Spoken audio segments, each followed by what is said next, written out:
ജീവിതത്തിൽ ഒരേ ഒരു തവണ മാത്രം പൂക്കുക. ആ പൂക്കാലം തീരുന്നതോടെ സ്വയം ഇല്ലാതാവുക.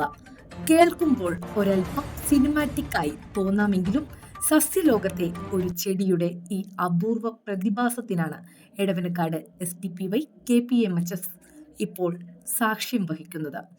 വർഷങ്ങൾക്ക് മുമ്പ് ബയോളജി അധ്യാപകനായ ജോർജ് അലോഷ്യസ് സ്കൂളിൽ നട്ട മൗറിഷ്യസ് ഹെം എന്ന ചെടിയാണ് ഇപ്പോൾ നാടിനാകെ അത്ഭുത കാഴ്ചയൊരുക്കി പൂത്തുലഞ്ഞു നിൽക്കുന്നത്. ഫർക്രോയ ഫൊയാറ്റിഡ എന്ന ശാസ്ത്രനാമവും ഫാൾസ് അഗാവെ എന്ന് വിളിപ്പേരുമുള്ള ഈ സസ്യത്തിന്റെ മധ്യഭാഗത്തു നിന്നാണ് കൂറ്റൻ പൂങ്കുലകൾ വളർന്നു വരുന്നത്.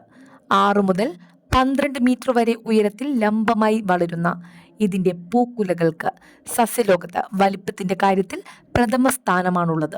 പച്ച കലർന്ന ക്രീം നിറത്തിലോ ഇളം മഞ്ഞ നിറത്തിലോ ഉള്ള 100 കണക്കിന് ചെറിയ സുഗന്ധമുള്ള പൂക്കളാണ് ഈ ഭീമൻ പൂക്കുലയിൽ വിരിഞ്ഞു നിൽക്കുന്നത്. ജീവിതചക്രത്തിൽ ഒരേയൊരു തവണ മാത്രം പൂവിടുന്ന മോണോകാർപ്പിക് വിഭാഗത്തിൽപ്പെട്ട സസ്യമാണിത്. ഇതിന്റെ പ്രത്യുൽപാദന രീതിയും ശാസ്ത്രലോകത്തെ അത്ഭുതപ്പെടുത്തുന്ന ഒന്നാണ്. പൂത്തുകഴിഞ്ഞാൽ ഇവ സാധാരണ ചെടികളെ പോലെ വിത്തുകൾ ഉൽപ്പാദിപ്പിക്കാറില്ല. പകരം പൂങ്കുലകളിൽ ബൾബിലുകൾ എന്നറിയപ്പെടുന്ന ആയിരക്കണക്കിന് ചെറിയ തൈകളാണ് രൂപപ്പെടുന്നത്.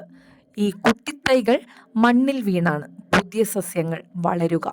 സ്വന്തം വംശം നിലനിർത്താനായി ആയിരക്കണക്കിന് കുട്ടിത്തൈകൾക്ക് ജന്മം നൽകി പൂക്കുലകൾ പൂർണ്ണ വളർച്ചയെത്തി തൈകൾ മുഴുവൻ പുറന്തള്ളുന്നതോടെ ഈ മാതൃസസ്യത്തിന് പൂർണ്ണമായും ഊർജം നഷ്ടപ്പെടും. ഒടുവിൽ ഒരു വലിയ ആത്മത്യാഗം പോലെ ആ മാതൃസസ്യം പൂർണ്ണമായും ഉണങ്ങി നശിച്ചു പോകും.